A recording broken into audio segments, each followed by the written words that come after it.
Pemirsa, sementara itu jumlah kasus terkonfirmasi COVID-19 di Kabupaten Buleleng kembali mengalami lonjakan. Pada Minggu 30 Agustus 2020 terdapat 20 tambahan kasus baru terkonfirmasi dan 1 pasien meninggal dunia.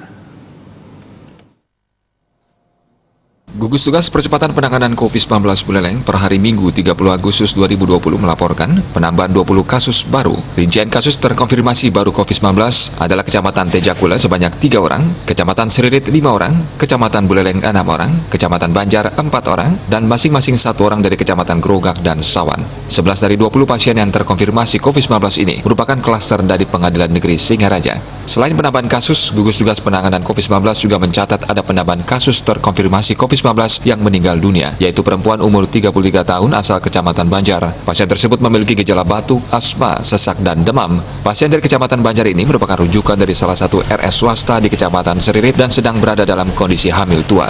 Sementara itu, selain penambahan pasien terkonfirmasi COVID-19 dan meninggal dunia, Gugus Tugas juga melaporkan ada penambahan pasien yang sembuh, yakni sebanyak 6 orang.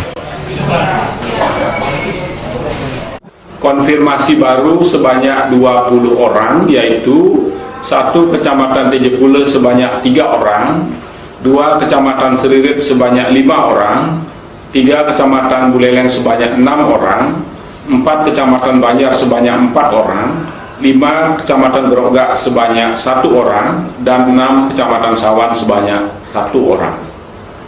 Kedua, sembuh sebanyak 6 orang, yaitu 1 Kecamatan Buleleng sebanyak 2 orang, 2 Kecamatan Seririt sebanyak 1 orang, 3 Kecamatan Tejakula sebanyak 2 orang, 4 Kecamatan Banjar sebanyak 1 orang.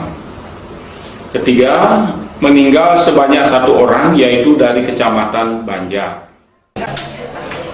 Dengan demikian, secara kumulatif, jumlah kasus terkonfirmasi di Buleleng sebanyak 376 orang dengan rincian sembuh sebanyak 342 orang, kasus meninggal bertambah menjadi 5 orang, dan sedang dirawat di Buleleng sebanyak 29 orang. Komang Yuda, Bali TV.